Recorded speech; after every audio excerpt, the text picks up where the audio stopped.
新闻先开始，先来看英国金融时报报道，美国国会有几个大条众议员后礼拜要小连续访问台湾，表示对咱总统当选人赖清德支持。驻美大使卢大雷嘛去拜访众议院，美国议员拢表示会继续支持咱台湾，加强台美关系。美国参众议员接连来台，是对表示力挺吗？民大笑容副总统赖清德当选总统了后，第一场公开活动，到电视国务院开幕典礼，伊致辞时感谢电视工会支持，可以因当选延续蔡政府的政策，也做出保证，爱大家免烦恼电力供应的问题。我觉得未来我们的供电会更稳定了，有更大的空间，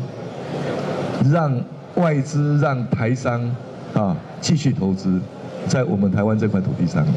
我们大家一起来努力。英国金融时报报道，美国国会台湾连线共同主席等3位重要联邦众议员，下礼拜要访问台湾，包含众议外交委员会印太小组民主党首席议员贝拉，甲美国国会台湾连线共和党籍共同主席巴尔等人。驻美代表伊戴雷19也甲美国国会连线成员见面，佮拜会众议中国问题特别委员会主席盖拉格带出，甲伊戴雷会面的相片，表示会加强美台之间的牢固友好关系。面对中国威胁，金融时报也指出，一向支持台湾的盖拉格会伫第一个代表团结束行程后接力访问台湾。Our new president's administration in May,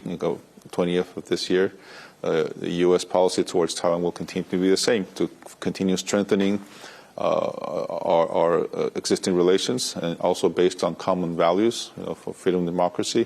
That policy will not change. 伊戴雷接受美联社专访时强调，免烦恼总统当选人赖清德会破坏甲中国关系，将美国拖入地缘冲突内底，也甲美国保持非常密切联络。美国众议院议长强生大选了后表示，伊会要求相关委员会主席访问台湾，来展现美国国会对安全甲民主的继续承诺。外交部回应，咱意向欢迎美国议员来访问，若进一步消息，会适时对外来说明。记者综合报道。